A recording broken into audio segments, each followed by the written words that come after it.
અયોધ્યા ખાતે નિર્માણ પામેલા રામ મંદિરને લઈ સમગ્ર દેશમાં આનંદ ઉત્સાહનો માહોલ છે, જેને લઈ અલગ અલગ શહેરો અને ગ્રામ્ય વિસ્તારોમાં ધાર્મિક કાર્યક્રમો, શોભાયાત્રા, મહાપ્રસાદ અને અન્ય નાના મોટા ધાર્મિક કાર્યક્રમો યોજાઈ રહ્યા છે. ત્યારે મોરબી જિલ્લામાં પણ અલગ અલગ ગામડાઓમાં વિવિધ ધાર્મિક કાર્યક્રમનું આયોજન કરવામાં આવ્યું હતું, જેમાં હળવદ ખાતે આવેલા બાલા હનુમાન મંદિર, હરિનગર સોસાયટી, સરા રોડ વિસ્તારમાં મહા આરતી અને મહાપ્રસાદનું આયોજન કરવામાં આવ્યું હતું. મોરબી નજીક જોધપર નદી ગામમાં આવેલા રામ મંદિરની પણ વ્યવસ્થિત શણગારવામાં આવ્યું હતું. તેમજ આ મહોત્સવને લઈને ભવ્ય શોભાયાત્રા નીકળી હતી.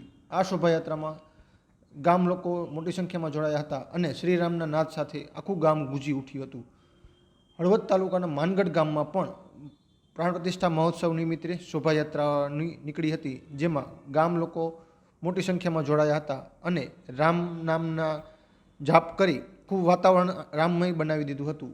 તો માળિયા મિયાણા તાલુકાનું વવાણિયા ગામ પણ રામમય બન્યું હતું.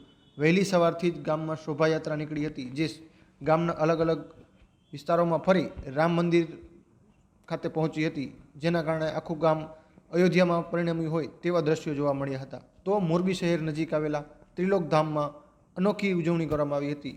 ત્રિલોકધામ ખાતેના મંદિરમાં 1000 દીવડાઓ પ્રગટાવી લોકોએ રંગોળી બનાવી હતી અને રામલલ્લાના પ્રાણ પ્રતિષ્ઠા મહોત્સવને હર્ષોલ્લાસ સાથે આવકાર્યું હતું.